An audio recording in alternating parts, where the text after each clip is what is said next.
আনাস ইবনে মালিক রাদিয়াল্লাহু তাআলা আনহু বর্ণনা করেন, রাসূলুল্লাহ সাল্লাল্লাহু আলাইহি সাল্লাম যখন মদিনায় আসলেন তখন মদিনার উঁচু এলাকার আমর ইবনু আউফ গোত্রে অবস্থান করলেন।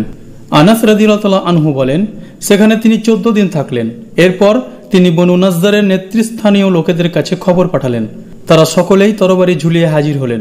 আনাস রাদিয়াল্লাহু তাআলা আনহু বলেন, সেই দৃশ্য এখনো যেন আমি দেখতে পাচ্ছি। রাসূল সাল্লাল্লাহু আলাইহি সাল্লাম তাঁর সওয়ারির উপর এবং আবু বকর রাদিয়াল্লাহু তাআলা আনহু তার পিছনে উপবিষ্ট রয়েছেন, আর বনু নাজ্জারের নেতাগণ রয়েছেন তাদের পাশে।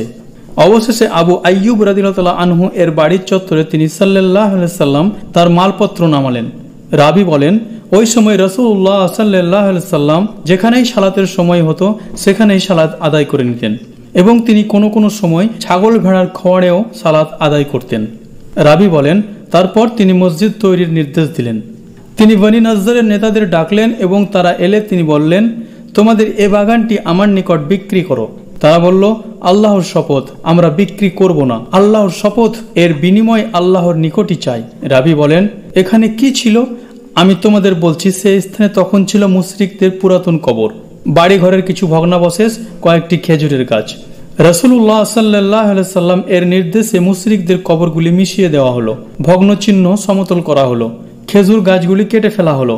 রাবি বলেন, কাটা খেজুর গাছের কাণ্ডগুলি মসজিদের কেবলার দিকে এর খুঁটি হিসাবে এক লাইনে স্থাপন করা হলো এবং খুঁটির ফাঁকা স্থানে রাখা হলো পাথর।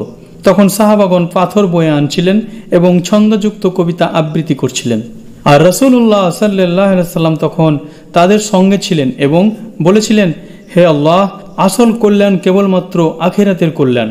হে আল্লাহ, তুমি মুহাজির ও আনসারদের সাহায্য করো।